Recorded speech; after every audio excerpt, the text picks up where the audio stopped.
अस्सलाम वालेकुम everyone.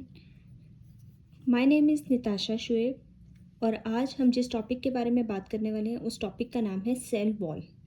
So basically आज जो हम मेन चीज़ पढ़ेंगे वो सेल वॉल के स्ट्रक्चर के बारे में और उसकी लेयर्स के बारे में। हम लेयर्स को डिटेल में पढ़ेंगे और थोड़ा बहुत हम फंक्शन से रिलेटेड भी पढ़ेंगे कि सेल वॉल का फंक्शन क्या होता है। सो फर्स्ट ऑफ ऑल हम ये देखते हैं कि सेल वॉल होती क्या चीज़ है।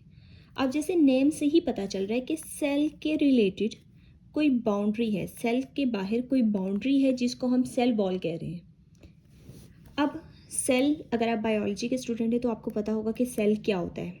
हर लिविंग ऑर्गेनिज्म की बॉडी का जो सबसे बेसिक यूनिट होता है जिससे मिलके सारी लिविंग ऑर्गेनिज्म की बॉडी बनती है उसको सेल कहते हैं। जैसे हमारी बॉडी मल्टी सेलुलर है, एनिमल्स में, हम में मल्टी सेल्स मौजूद होते हैं, एक से ज़्यादा सेल्स मौजूद हैं। इसी तरीके से प्लांट्स के अंदर भी सेल मौजूद होते हैं और हर ऑर्गेनिज्म के अंदर सेल मौजूद होते हैं, चाहे वो फंजाई हो, चाहे वो प्रोटिस्ट हो, कोई भी, हर एक ऑर्गेनिज्म के अंदर सेल मौजूद होते हैं। अब किन किन ऑर्गेनिजम्स के सेल के बाहर एक बाउंड्री, एक वॉल मौजूद होती है जिसको हम सेल वॉल कहते हैं।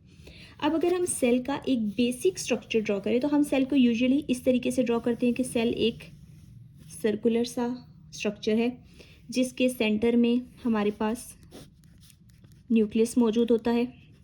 उसके बाहर न्यूक्लियस और बाहर वाली बाउंड्री के दरमियान में कुछ छोटे छोटे ऑर्गेनेलीज, कुछ छोटी छोटी स्ट्रक्चर्स मौजूद होती हैं, जैसे कि हमारे पास हो गया माइटोकॉन्ड्रिया, जैसे कि हमारे पास हो गया एंडोप्लाज्मिक रेटिकुलम, जैसे कि हमारे पास हो गए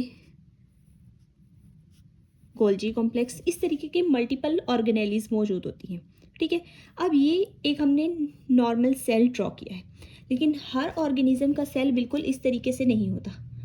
अब ऑर्गेनिजम्स को अगर हम दो बेसिक टाइप में डिवाइड करें, जैसे कि हमारे पास एनिमल्स होते हैं, एनिमल सेल्स, और फिर उसके बाद आ जाते हैं हमारे पास प्लांट सेल्स।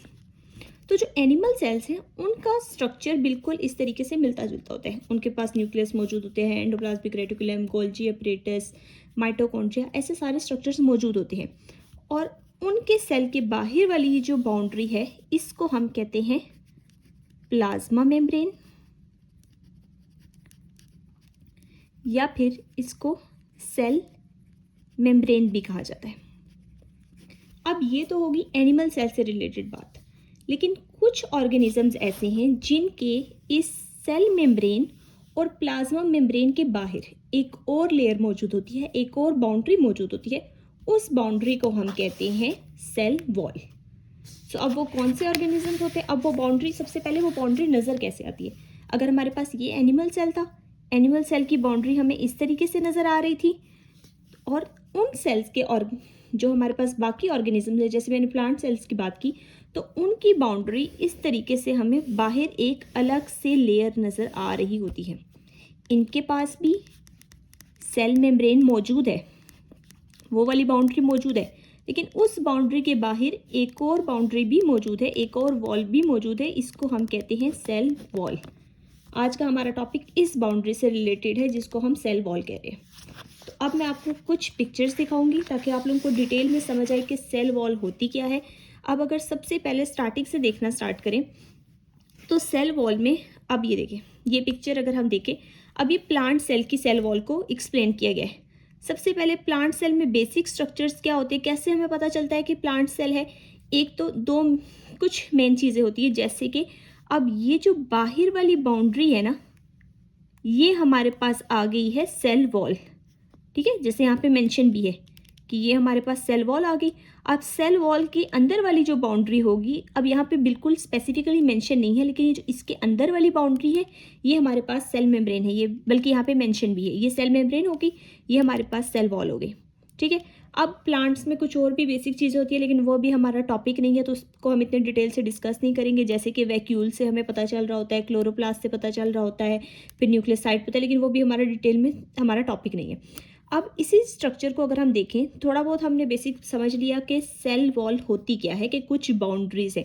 अब ज़रूरी नहीं है कि सेल वॉल सिर्फ प्लांट के सेल के ही बाहर हो, सेल वॉल बहुत से ऑर्गेनिजम्स के सेल के बाहर होते हैं। जैसे अगर हम एलजी के सेल्स को देख लें तो एलजी के सेल्स के गिर्द भी हमें एक बाउंड्री देखने को मिलती है। एक वॉल देखने को मिलती है जिसको हम कहते हैं सेल वॉल, और उस सेल वॉल के अंदर यहाँ पे भी क्या है, सेल मेम्ब्रेन मौजूद है। अब हर ऑर्गेनिज्म के अंदर जो सेल होता है उसके अंदर स्ट्रक्चर डिफरेंस है। जैसे आपने एनिमल सेल को पहले देखा, एनिमल सेल में अलग तरीके के स्ट्रक्चर्स थे, प्लांट सेल में अलग थे। अब एल्गी सेल को देखें तो ये इतना ज़्यादा एडवांस नहीं है, इसमें भी बहुत सी डिफरेंट चीज़ें मौजूद है, फ्लैजिला वगैरह मौजूद है। अब एल्गी होती क्या है, हमें ये जो ग्रीनिश सा एक स्ट्रक्चर नज़र आ रहा होता है, अगर हम अक्सर देखें पानी वगैरह के ऊपर, या फिर हमें काई सी लगी हुई नज़र आ रही होती है, वो हमारे पास एल्गी होती है। अब अगर हम उसी सेल वॉल को दोबारा से देखें, तो अब अगर हम सेल वॉल को डिटेल में देखें, अभी हमने सिर्फ ये देखा कि सेल वॉल होती है, अब हम सेल वॉल की लेयर्स की तरफ चलते हैं। तो ऐसा नहीं होता कि सेल वॉल सिर्फ एक बाउंड्री है, सेल वॉल 3 लेयर्स से मिलके बनी होती है। कुछ ऑर्गेनिजम्स में वो 2 लेयर्स होती हैं, कुछ में वो 3 और होती हैं। अब अगर हम देखें तो सेल वॉल की 3 मेन लेयर्स हैं, primary wall, secondary wall and middle lamella. इन तीनों को हम डिटेल में पढ़ेंगे भी कि प्राइमरी वॉल क्या होती है, सेकेंडरी वॉल क्या होती है और मिडल लेमेला क्या होती है। अगर मैं आप लोगों को ड्रॉ करके बताऊं कि प्राइमरी वॉल क्या चीज़ है, सेकेंडरी वॉल क्या चीज़ है और मिडल लेमेला क्या चीज़ है, तो ऐसे समझ लें कि ये हमारे पास एक प्लांट सेल था, इसके अंदर ये सेल मेम्ब्रेन मौजूद थी, सारे सेल्स मौजूद थे। अब इस प्लांट सेल के साथ एक और सेल भी मौजूद होगा क्योंकि मल्टी सेलुलर ऑर्गेनिज्म है, ये उसकी सेल वॉल हो गई, ये बाउंड्री हो गई। फिर इसी तरीके से इस प्लांट सेल के साथ आगे एक और सेल भी मौजूद होगा। अलग अलग तरह के सेल्स मौजूद हैं, अलग अलग सेल्स मौजूद हैं। अब हमारे पास ये जो लेयर होती है, ये जो सेल वॉल की लेयर होती है, इसको हम, ये सेल वॉल 3 लेयर्स में डिवाइड होती है, ठीक है। इसी सेल वॉल को अगर हम यहाँ पे डिटेल में देखें तो जब 2 सेल्स, ये एक सेल हो गया हमारे पास, इस साइड पे एक सेल है और इस साइड पे हमारे पास दूसरा सेल है, ठीक है। अब इन दोनों सेल को जो बाउंड्री, जो वॉल जोड़ रही होती है, इस वॉल को हम कहते हैं मिडल लेमेला। तो मिडल लेमेला आपको समझ आ गई होगी कि मिडल लेमेला सेल वॉल का वो लेयर है जो 2 एडजेसेंट सेल्स को, साथ वाले सेल्स को आपस में जोड़ रही होती है।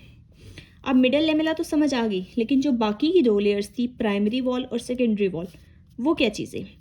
अब अगर एक सेल की गिर्द, सेल मेम्ब्रेन की गिर्द बाउंड्री बनती है, सेल वॉल बनती है, तो जो पहली बाउंड्री सेल अपनी गिर्द बनाता है ना, ये वाला सेल भी और ये वाला सेल भी, उस बाउंड्री को हम कहते हैं प्राइमरी वॉल। अब यही देखें इसी चीज़ में कि सेल के गिर्द जो पहली बाउंड्री बनी, उस बाउंड्री को सेल ने क्या कह दिया, प्राइमरी वॉल। और प्राइमरी वॉल के बाद हम देखेंगे बाद में मिडल लेमेला या फिर सेकेंडरी वॉल। अब सेकेंडरी वॉल इस वाली पिक्चर में आपको इतने ज़्यादा क्लियर नहीं होंगे, लेकिन मैं जैसे जैसे फर्दर आपको एक्सप्लेन करूँगी आपको समझ आता जाएगा। तो अभी तक हमने 2 चीज़ें देखी कि मिडल लेमेला क्या होती है, 2 एडजेसेंट सेल्स को जो आपस में जोड़ रही होती है लेयर। फिर उसके बाद प्राइमरी वॉल क्या होती है कि एक सेल जो अपनी सबसे पहली, अब ये वॉल बनती कैसे, सेल अपने अंदर से कुछ मटेरियल्स, कुछ न्यूट्रिएंट्स निकाल रहा होता है जो बाहर डिपॉजिट होकर उसकी लेयर बना रहे होते हैं। तो प्राइमरी वॉल सेल की प्राइमरी न्यूट्रिएंट्स से मिलके बन रहा होता है, अपने अंदर से वो न्यूट्रिएंट्स निकाल रहा होता है, वो पहली लेयर बन जाती है, ठीक है। अब इसी चीज़ को आगे देखते हैं। अब ये देखें, अब अगर हम इस डायग्राम को डिटेल में देखें तो इस डायग्राम में हमें क्या पता चल रहा है, सेल की लेयर्स को एक्सप्लेन किया, ठीक है। अगर ये एक प्लांट है, उस प्लांट के हमने 2 सेल्स लिए हैं। प्लांट का जो सेंटर की जगह होती है, जो बिल्कुल सेंटर में जो पे साइड से डिपॉजिट हो रही होती है, उसको हम कहते हैं पिट। वो भी हमारे टॉपिक से रिलेटेड नहीं है, ठीक है। अभी हम अगर सेल्स को देखें तो ये 2 सेल्स हैं, इन दोनों सेल्स को जो बाउंड्री, जो वॉल आपस में जोड़ रही है, उसको हमने कह दिया मिडल लेमेला, जो भी हम पीछे भी डिस्कस कर चुके हैं। अब मिडल लेमेला के साथ जो लेयर है, यानी कि जो अगर सेल ने सबसे अपनी पहली ये वाइटिश सी बाउंड्री बनाई है, ये हमारे पास होगी प्राइमरी वॉल, इसकी प्राइमरी वॉल ये होगी सारी, इसकी प्राइमरी वॉल ये होगी सारी। अब प्राइमरी वॉल जहाँ पे 2 आपस में कंबाइन हो रही है, वो हमारे पास होगी मिडल लेमेला। अब सेकेंडरी वॉल क्या चीज़ होती है, सेकेंडरी वॉल हमारे पास सेल लगातार अपने अंदर से न्यूट्रिएंट्स बाहर निकाल रहे हैं, वो न्यूट्रिएंट्स बाहर जा रहे हैं, पहले उन्होंने एक वॉल बना दी, ठीक है, वो हमारे पास प्राइमरी वॉल बन गई। फिर कुछ सेल्स क्या होते हैं, वो अपनी बाहर की बाउंड्री को, सेल्स को ज़्यादा स्ट्रॉन्ग करना चाहते हैं। ख़ासतौर पे ऐसे प्लांट्स जिनका जो तना होता है, जिनकी जो बाहर वाली बार्क होती है वो सख्त होती है, यानी कि मजबूत तनावर जो दरख्त होते हैं ना, उनमें सेकेंडरी वॉल भी बनी होती है उनके सेल्स में। तो वो अपनी बाहर की बाउंड्री को ज़्यादा स्ट्रॉन्ग करना चाह रहे होते हैं, तो वो लगातार अपने अंदर से और न्यूट्रिएंट्स निकालते हैं। अब इनकी प्राइमरी वॉल तो बन चुकी है, लेकिन ये लगातार और न्यूट्रिएंट्स निकालते हैं, तो उन न्यूट्रिएंट्स की वजह से इनके अंदर एक और वॉल बनना शुरू हो जाती है। ये जो येलोइश से आपको सेकंड वाला नज़र आ रहा है ना बाउंड्री सी, इसको, तो ये जो दूसरी बाउंड्री बन रही है ताकि ये सेल ज़्यादा स्ट्रॉन्ग हो सके, इस बाउंड्री को हम क्या कहते हैं, इस बाउंड्री को हम कहते हैं सेकेंडरी वॉल। तो अब अगर हम कहें कि मिडल लेमेला वो लेयर है जो दोनों लेयर्स को आपस में जोड़ रही है, प्राइमरी वॉल सबसे पहली लेयर होगी जो बाहर बाउंड्री बनेगी, और सेकेंडरी वॉल जो होगी वो दूसरी बाउंड्री होगी जो सेल्स के बाहर बनना स्टार्ट हो जाएगी। अब यहाँ तक हमें सेल्स के लेयर्स का पता चल चुका है कि तीनों लेयर्स हैं, तीनों लेयर्स कैसे बन रही है। अब अगर पीछे जाएं और ये वाला स्ट्रक्चर्स अगर हम देखना स्टार्ट करें, तो अभी हमने ये वाली पिक्चर को इस वाली पिक्चर को डिस्कस किया। अब अगर हम ये देखें, अब इसमें क्या बताया हुआ है, अब हमने बात की थी कि अगर कोई भी सेल है तो उसके अंदर सेल वॉल मौजूद होगी जिसको हम सेल मेम्ब्रेन भी कहते हैं। सेल मेम्ब्रेन के गिर्द बाहर क्या मौजूद होगी, सेल वॉल मौजूद होगी। और उसमें भी अगर हम इसी सेल को ज़्यादा डिटेल से अब ड्रॉ करें कि ये सेल मेम्ब्रेन थी, सेल मेम्ब्रेन के गिर्द बाहर सेल वॉल बनी। सेल वॉल में भी पहले कौन सी वॉल बनेगी, प्राइमरी सेल वॉल। फिर प्राइमरी के बाद अंदर वाली साइड पे क्या होगी, सेकेंडरी सेल वॉल। यानी कि अगर हम कहें प्राइमरी सेल वॉल है, कुछ सेल्स में प्राइमरी सेल वॉल होगी, कुछ में सेकेंडरी होगी। अब ये वाली जो पिक्चर है इसमें हमें सेकेंडरी सेल वॉल नहीं शो करवाई, इसमें हमें सिर्फ प्राइमरी सेल वॉल शो करवाई। जैसे अब ये जो लेयर्स है ये सेल मेम्ब्रेन की लेयर है जो हमने यहाँ पे देखी है, ठीक है, ये सेल मेम्ब्रेन की लेयर है। फिर उसके बाद प्राइमरी सेल वॉल आ गई बाहर की तरफ, ये अंदर से बाहर की तरफ दिखा रही है, यानी कि इस सेल के न्यूक्लियस, राइबोसोम, सारी ऑर्गेनेलिस अंदर की तरफ होंगी। हम यहाँ से एक स्ट्रक्चर ले रहे हैं और इसको अब हम ड्रॉ किया हुआ है इस तरीके से कि पहले सेल मेम्ब्रेन, फिर उसके बाद प्राइमरी वॉल, यहाँ से इस तरीके से ऊपर की तरफ जा रहे हैं। ये प्लाज्मा मेम्ब्रेन या जिसको सेल मेम्ब्रेन कहा जाता है, ये हमारे पास होगी जी प्राइमरी वॉल। प्राइमरी वॉल में भी डिटेल से बताया कि प्राइमरी वॉल में हमारे पास कौन कौन से स्ट्रक्चर्स मौजूद होते हैं। फिर उसके बाद हमें मिडल लेमेला बता दिया, मिडल लेमेला के बाद क्या होगा, दूसरा सेल स्टार्ट हो जाएगा, ठीक है।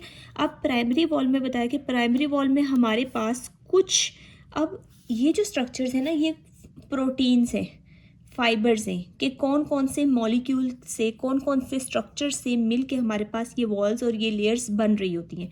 जैसे प्राइमरी वॉल किससे मिल के बनेगी, हेमीसेलुलोज से, और फिर सेलुलोज माइक्रोफिब्रिल से, और पैक्टिन से। यानी कि ये वो मॉलिक्यूल्स हैं जो इनको मिलके बना रहे होते हैं। और जितने ज़्यादा मॉलिक्यूल्स मौजूद, अब देखिए ये बिल्कुल वैसा काम कर रहे हैं जैसे अगर हम घर बनाते हैं ना, तो वहाँ पे शटरिंग वगैरह करते हैं, सरिये वगैरह लगाए जाते हैं, उन सरियों को क्या किया जाता है, क्रिस क्रॉस मैनर्स में, यानी कि इस तरीके से आड़े तिरछे करके लगाए जाते हैं, ताकि जितने ज़्यादा वो इस तरीके से बॉक्सेस बनेंगे उतनी ज़्यादा वो स्ट्रॉन्ग चीज़ बनेगी। तो यहाँ पे भी ये जो फाइबर्स हैं ना, ये प्रोटीन्स जो हैं, ये उसी तरीके का काम कर रही हैं कि ये इसको स्ट्रॉन्ग बनाने की कोशिश कर रही हैं।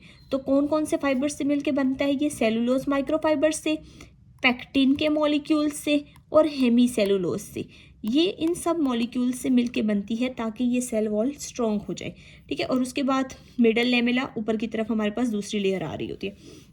अब नेक्स्ट अगर हम देखें तो ये अब हमने दो सेल्स को कंपेयर किया है। हमने जो कहा था पहले कि हमारे पास प्लांट सेल्स में कुछ सेल्स ऐसे होते हैं जिनमें हमारे पास प्राइमरी वॉल मौजूद होती है, कुछ ऐसे होते हैं जिनमें सेकेंडरी वॉल मौजूद होती है। अगर ये ऊपर लिखा हुआ भी है कि ये वाला जो स्ट्रक्चर है ये प्राइमरी सेल वॉल वाले का है, ये वाला जो है ये सेकेंडरी सेल वॉल भी जिनमें मौजूद है वो वाला स्ट्रक्चर है। अगर हम ये नीचे वाला स्ट्रक्चर को डिटेल से देखने की अगर हम कोशिश करें, तो अब पहले वाला जो हमने स्ट्रक्चर, ऊपर वाला पहले दिखाती हूँ, अभी जो हमने पीछे भी डिस्कस किया था वो भी प्राइमरी सेल वॉल वाला था, ठीक है। उसमें हमने क्या किया था कि ये प्लाज्मा मेम्ब्रेन है। अभी जब हम ये नेक्स्ट प्लाज्मा मेम्ब्रेन का स्ट्रक्चर भी वीडियो में डिस्कस करेंगे तो उसमें आप लोग देखेंगे कि प्लाज्मा मेम्ब्रेन जो होती है उसका स्ट्रक्चर ऐसा क्यों है और उसकी क्या क्या फंक्शन होते हैं, वो हम सब कुछ डिटेल में देखेंगे। अब प्लाज्मा मेम्ब्रेन जहाँ पे ख़त्म हो रही है वहाँ से शुरू हो रही है प्राइमरी सेल वॉल, ठीक है। प्राइमरी सेल वॉल के बाद क्या है, मिडल लेमेला। अब यहाँ पे भी वही देखें, पैक्टिन के फाइबर्स मौजूद हैं, क्रॉस लिंकेज मौजूद है, सेलुलोज फाइबर्स मौजूद है। यहाँ पे ज़्यादा अच्छे तरीके से पता चल रहा है कि एक सीधे फाइबर्स है तो ये क्रिस क्रॉस में मौजूद है और इसकी वजह से क्या हो रही है, स्ट्रॉन्ग बनते जा रहे हैं, ठीक है। अब ये हो गई प्राइमरी सेल वॉल की प्राइमरी सेल वॉल थी, मिडल लेमेला थी, प्लाज्मा मेम्ब्रेन थी। यहाँ पे कोई सेकेंडरी सेल वॉल की डिस्कशन ही नहीं हुई। अब अगर हम इसी चीज़ को देखें,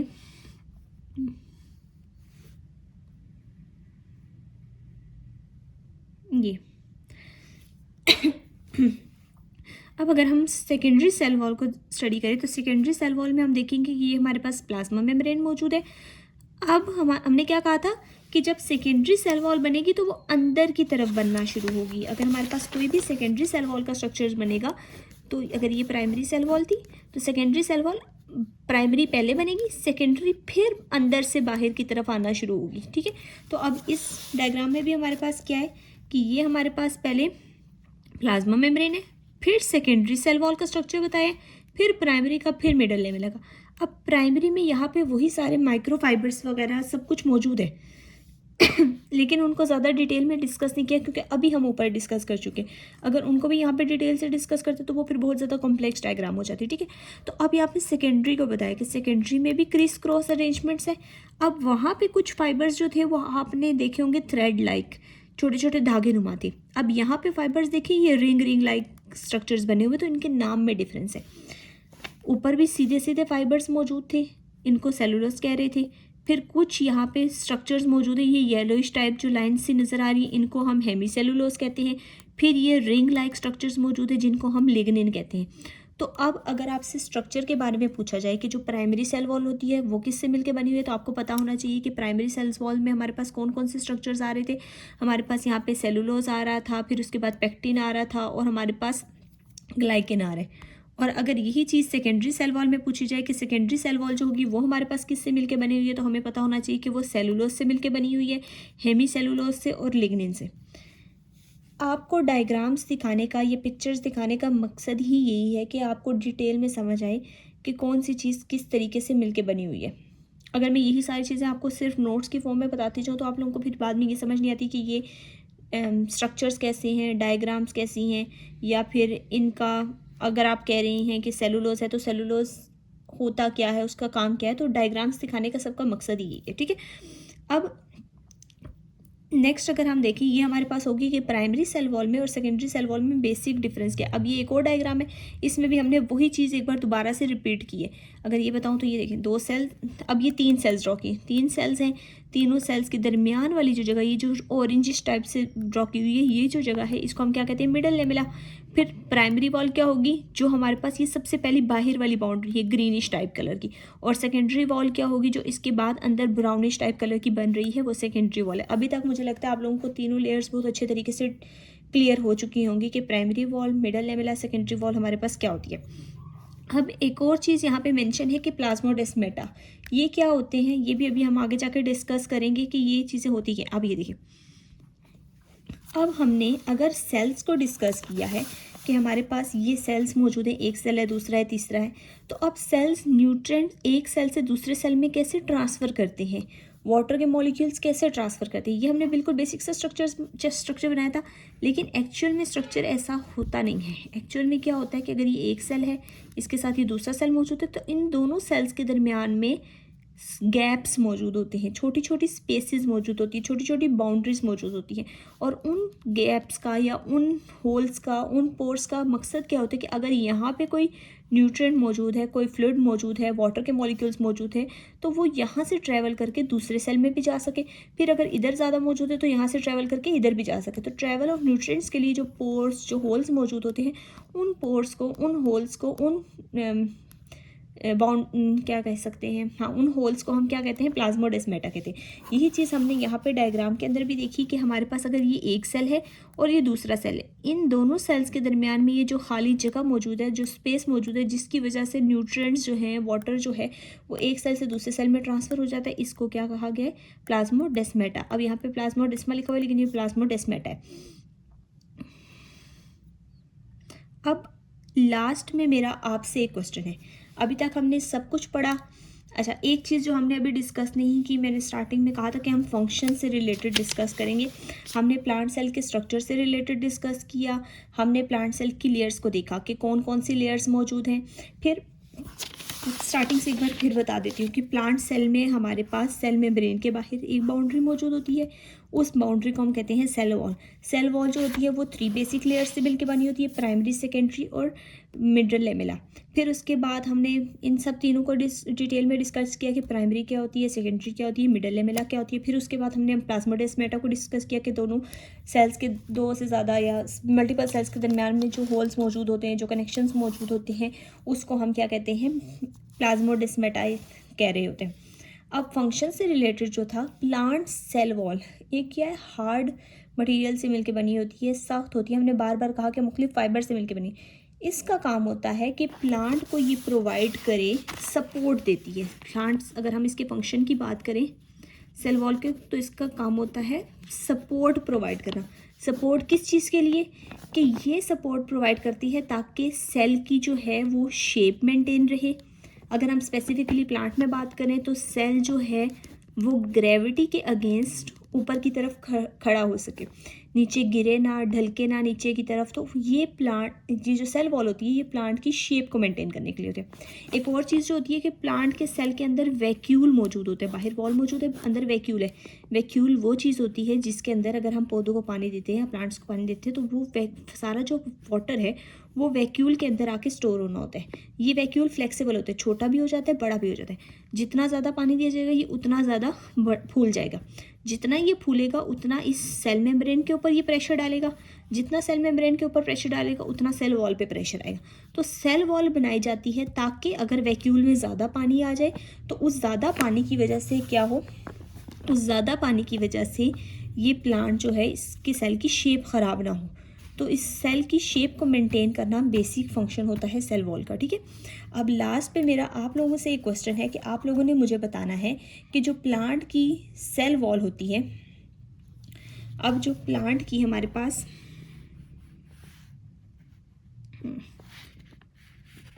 अब आप लोगों ने लास्ट में मुझे बताना है कि जो प्लांट की जो सेल वॉल है वो परमिएबल है। परमिएबल का क्या मतलब है कि ऐसी चीज़ जिसके अंदर बाहर आराम से चीज़ें जा सके, जो चीज़ मर्जी हो वो अंदर रहे, जो चीज़ मर्जी हो वो क्रॉस करके बाहर निकल जाए। प्लांट की सेल वॉल परमिएबल है। सेमी परमिएबल यानी कि आधी परमिएबल है, कुछ चीज़ों को अंदर आने देती है, कुछ चीज़ों को नहीं आने देती। या फिर इम्परमिएबल है, बिल्कुल ही आने नहीं देती, कि क्रॉस होने ही नहीं देती। तो आप लोगों ने मुझे लास्ट में बताना है कि इस प्लांट की सेल वॉल जो है वो परमिएबल है, सेमी परमिएबल है या इम्परमिएबल है। तो आज के लिए इतना ही। अल्लाह हाफिज़।